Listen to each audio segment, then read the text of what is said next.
Welcome to section 614, nth roots.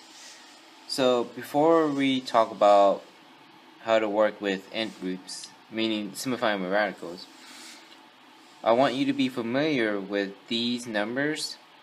Now, I didn't write out all the numbers, but if you understand the properties of exponents, so for example, if I go with 4 squared means 4 times itself 2 times, so meaning 4 times 4, which will give you 16. Now if I go to 4 to the third power, it means 4 times itself 3 times, so 4 times 4 times 4. When you multiply them all together, you get 64. 4 to the fourth power, meaning that 4 will multiply itself 4 times, so 4 times 4 times 4 times 4, which will be 256.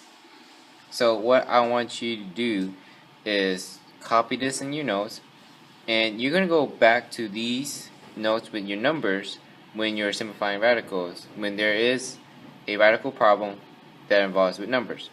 Now be mindful that when we're simplifying radical numbers, it won't just be numbers. So when, again, simplifying radical expressions, it won't just be numbers, you're also going to have variables.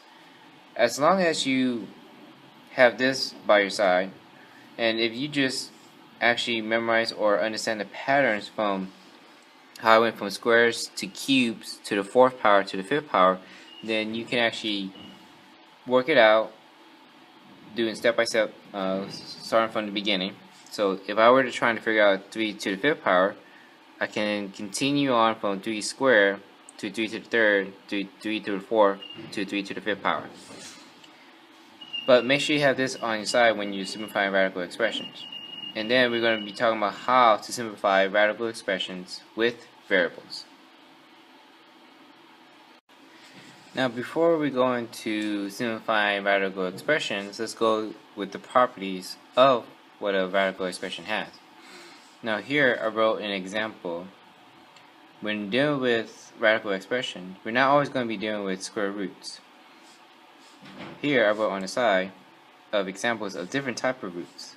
When it has the 3 on the outside, at the top, we call that the cube root or the third root. When it has the 4, that means you're doing the fourth root.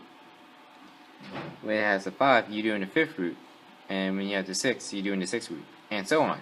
And you could do more than 6, 7th root, 8th root. Now, when you have an expression just like this, n is classified as the index, or defined as the index, meaning that the index of what number you have out here. So this is an index of 6, index of 5, index of 4, index of 3.